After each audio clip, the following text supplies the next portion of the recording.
Good morning, everyone. I hope you're doing well. Today, we are going to looking into the another program which we are going to explain the encapsulation concepts. I'm going to design an antivirus program, okay, where a file will be received to our program, and a file will have its path and the content. So, in case if a file contains a malicious code that which we will define that in our virus signature, it will be flagged as an alert and it will be forwarded to the quarantine. If the file is safe, it will provide us the message that this particular file is safe. And even though apart from this, we will also put a counter in the file that it will count the number of times our signature or our antivirus program runs. Actually, this is one thing. Time to time, it is also important that security professionals, when they are encounters new threats, okay, so they are going to update the virus signature as well. So we are going to have a virus signature updater as well in our program.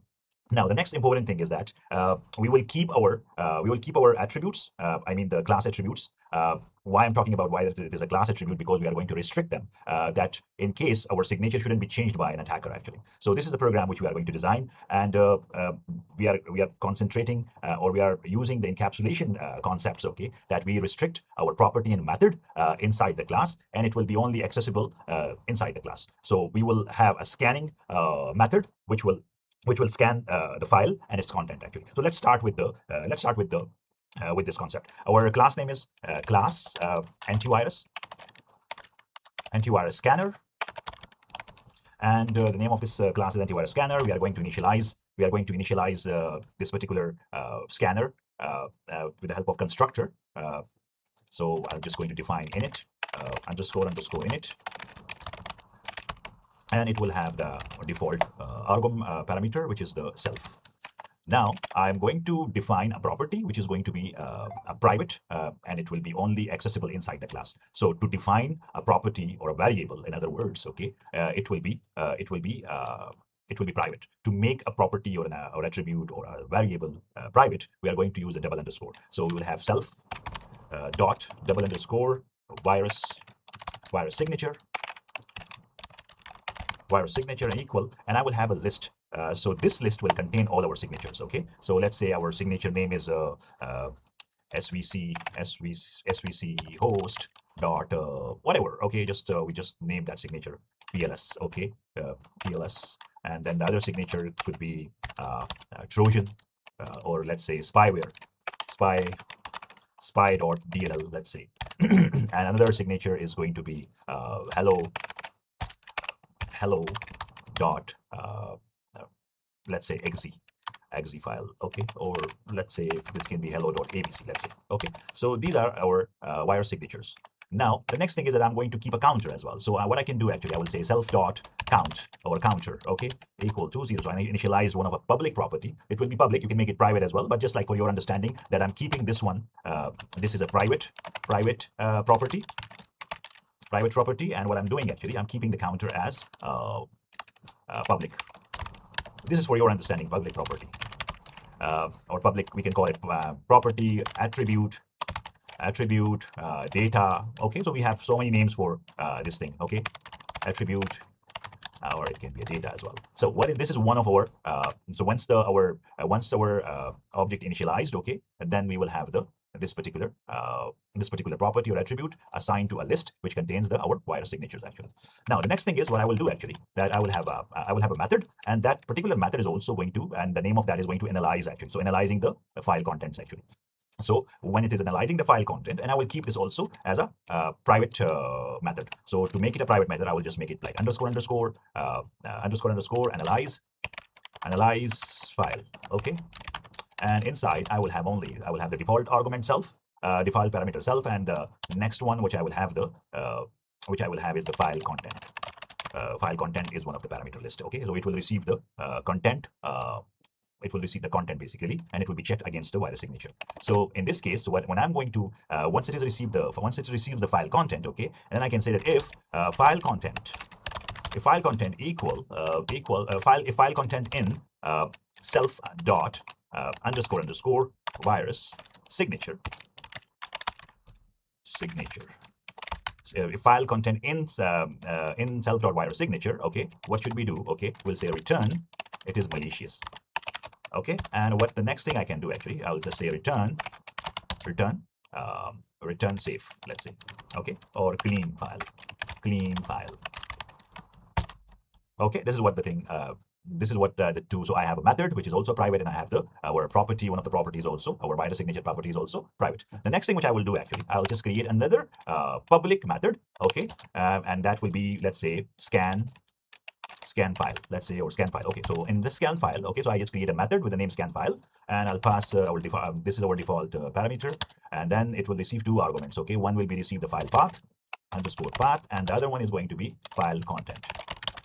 So next thing is what I'll do actually, and our next thing what I'll do, okay, so that let's say I'm just saying return, or let's say I'm saying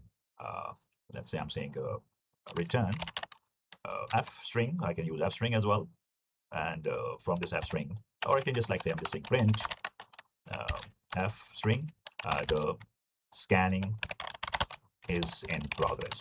Okay, and on what thing? The scanning is in progress on the file path. So the file is being scanned actually, okay, on this line. The next thing is that, for example, what I'll do actually, I will just call my analyze file method inside the scan file method. So because I can only call this particular method only inside the class, it cannot be called with the object because it is a private method. So what I'll do actually here in this case, I'll just store the value, so it returns only malicious or clean file. So let's say return result is equal to self dot analyze file. I'll just copy this, so it shouldn't be a problem to me actually later on. Analyze file, and then it will send the content. So I'll be just like file underscore content. Okay, it will be file content. Then the next thing is that what it does actually, so on this line it will call this particular method, and the file content will be passed to this method, and it will check against the virus signature that whether a particular content is available in our virus signature or not. If it is found, it will return malicious, and that return value will be stored in the result. So what I can do actually, the next thing I can do, I'll say if result equal to malicious. So I'm sure, so it must be the same malicious. So in case if I shouldn't make a mistake, if it is malicious, okay, if result equal to malicious, print let's say I'm just using the f string method, okay, and it says that the file content, and the file, let's say I'm just going to put this as well, file path, and the file path isn't safe, and it contains malicious code, okay, and it is forwarded to quarantine, let's say, okay. And next thing is that I will say what I should say. Okay, I just have to close this as well, and then I'll say else print the file is clean. So in case if the file is clean, it will just return that value that it is clean. Otherwise, it will be just like this particular message. Now, next thing is that as I told you, that I'm going to also add more signature to our antivirus scanner. So in that case, what I can do actually, I'll just have another method. Let's say def, and that now remember this thing that it will be def and add new signature. Add new signature. I'll say self. Now I'm going to add a new signature. So I'm saying new signature. And the next thing is that now who can update? This is important as well. Who can update our antivirus program? Okay, so this you have to make it safe as well. So it can be only updated by the security professional actually. So in case that security person must have a password to update the antivirus actually. So it will be like admin password. This is what it is. Okay, and then we can say if admin password is equal to, let's say admin123@456. If that is the password, let's say. So in case this is the password, then it will update the antivirus. So once it is going to update the antivirus, so we will say self dot underscore virus signature. dot append. So append is basically a method for our list. So because this is our list actually, this is a list actually. Okay, so this particular object is basically a list. Okay, so append, and here I will just say new underscore signature. So new underscore signature. So whatever the signature we are going to add, it will be added to this list. So you can also display that as well. But what I can do actually, else, in case our virus signature, in case our virus signature is, if in case our admin password is incorrect, okay, so we'll say that print, yeah, we'll say that print the login is invalid. The login is invalid, okay. And the next thing is what I can do actually. Let me just answer this call. Okay, guys. So what we have done actually until here, okay, that we have added a signature with append command, okay. And once the user is authenticated, okay, with the correct password, then he's able to append the virus signature. And let's just put a message also that print the virus signature. The virus signature is updated successfully. And that's it.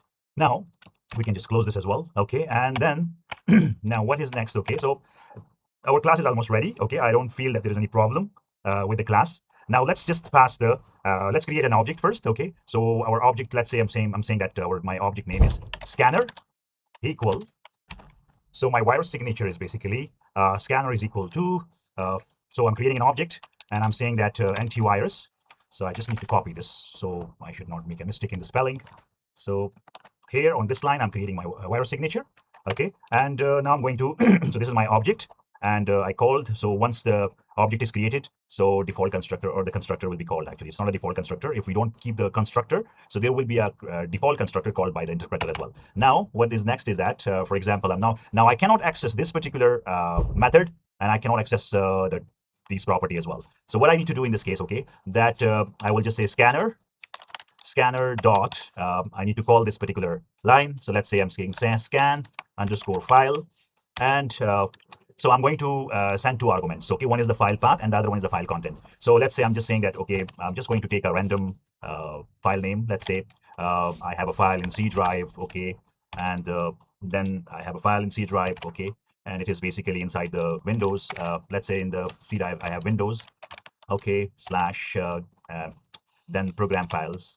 Let's say program files, and then I'm saying that I have a file name which is called let's say calculator. So calculator is basically exe file, okay. So once it is run, okay, basically, so this particular file, and then I'm going to say that, okay, a particular file is basically calc dot dll, okay.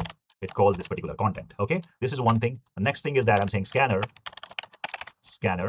dot, so basically shouldn't be a space there, okay, scanner dot, okay, scan file, okay, scan file here, it is scan file as well here, scan underscore file, and I'm going to supply, I'll just use the same file path, and here I'm saying, let's say mal, okay, mal.exe, whatever it is, and then I'm saying, okay, it is creating, it has one signature, okay, and that is it's a malicious, let's say it's saying it's a malicious file. So I'm saying hello.abc is the content, and this particular hello.abc is basically a malicious content, okay. So this is how we just completed this part, okay. And let's just check this out. Let's run this one. I did not use a counter at the moment, so I will also use it. I can create another function and I can just say count as well, but let's run this first one, okay. So once I'm going to run this part, okay, so what is the mistake I have made actually? At line 10, incomplete error input, incomplete input, okay. Let's run this out, okay. I'm not sure why this keep on coming. Okay, I need to close the parenthesis, and let's say I run it again. So here we go. We have successfully, our program is interpreted successfully, compiled successfully. Now once I just apply the legitimate or the benign path, okay, so it says that the file is clean. But this particular path, okay, the second one, okay, this one, so when it is applied to the function, to our method, okay, it says that it isn't safe, and it contains malicious code, and it is forwarded to quarantine. So what I can do actually, I can create another function def, okay, and let's check it out. That we can check it in the same one as well. That's not a big deal actually, but let's keep it here as well. So I'm saying def show counter, or let's say, yeah, show counter, and then what I'm doing actually, I'm just going to say self is nothing, it's just like a okay, and then So I'll just mention it here. The counter. So let's say I can say that counter is equal to counter. It's counter, right? Counter plus equal, and then it counts the values actually, the number of times our counter runs actually. So counter is equal to counter plus equal to 1, and then what I'm doing actually, I'm saying print just like the counter. Okay, this the scanned performed. Okay, so how many times the scan performed actually? So the scan performed, let's say how many times the scan performed, and let's say I'm just saying counter. Okay, and here I will do actually, I will just say I can scanner dot show underscore counter. Okay, and then this is one time, and then let's say I'm saying scanner comma sorry, not comma, it's always with the dot object actually, scanner dot show underscore counter. Okay, so let's run this out. Okay, what is the problem I'm facing? Okay, I just so it's supposed to be self dot counter, and here I have to also say self dot counter. And let's run this again now. So the first time it runs, okay, and it tells me that okay, this first time the scan performed one time, the scan performed. So this is the scan performed actually. Okay, and it tells me also that the scan performed twice actually. So on the first scan, when we passed the benign content, okay, the benign path or the benign file with the clean content, okay, so it doesn't provide me. So basically, it checks the content, checks with the signature here. And once it is checked, okay, and if it is not found in the in this particular signature, it will say that it is not means the file is clean. So once it is found, this particular content is found in the virus signature, okay, so it will be flagged as a malicious code and it is forwarded to the quarantine actually. I'm not sure whether I just put the spelling correctly or not. Quarantine. Okay, so quarantine basically. I think it's just like this one. Okay, so I think I'm almost correct with the spelling, but still quarantine. Okay, quarantine. Okay, so let's run this again, and it tells me like this. Okay, now for example, if I want to add a new signature actually. So what I can do actually, for example, if I'm going to create a signature, I'm going to add a new signature to my antivirus program or antivirus database. Okay, so the next signature, so I'm just going to call my add new signature method. So I just copy this one and I just say scanner, which is my scanner dot this one, and then I'm just going to provide two arguments. So one of the argument is, let's say I'm saying svc host dot exe DLL. Okay, let's say this is one of the signature, and for some reason I'm going to make a mistake with my password. Okay, so let's say I'm saying that this is my password, and since this is a password is incorrect actually, so what it tells me, so if I run this particular line, it will tell me that the login is invalid. So let me just go with the next line, and I just want to supply the correct password. So if I'm going to supply the correct password, which is this one, and so think about it that this particular activity is performing by the attacker, let's say, or a person who doesn't know about the new password actually. So the correct password. So it will give him the invalid login message actually. And if I'm just going to supply correct password and run this one, so it says that the virus signature is updated successfully. So even though I can do this one as well, like what I can do actually, I can say def. This is for my personal means, like just to show you that what are the signatures, whether this particular signature is added to this one or not. Let's say I'm saying show signature. Okay, show signature, and then I'm saying print. So I'm saying print the signature database contains this one, and what is our self? So I have to put self here. Self, and I say self dot underscore virus signature. Okay, I'm going to call this particular function as well. So let's say I'm just calling this particular function, and I'm saying that scanner dot show signature. Not show counter, so show signature. And here we go. So if you can see that one, okay, my database signature, my antivirus database signature is updated. And if you are going to pass another malicious content, another malicious file which contains this particular content, it will be flagged as a quarantine. So let's do it. Let's say I'm just going to copy this, and I'm just going to say, let's say I'm saying that is contained svc host dot exe DLL, and let's run it. Okay, so it says, so maybe we made some mistake with the file name. Okay, let's just run it. Okay, so that's the way that it is. Okay, that is it. So this particular content is matched with our signature, which we have added here, which we have added with this line, this one. So this particular content is matched and is flagged as a not safe file. Okay, so this, here we go. That's it. I hope you have understood this particular details, and that's it. That's it is. I hope that you like this video. If you have liked this video and you feel that your concepts become clear with the encapsulation, okay, so make sure you just subscribe to my channel, uh, share with your friends and colleagues that this is how we can create our antivirus program with the help of encapsulation, keeping our data and method private, while methods are some of our methods are public, so which we can access through our object. Thank you.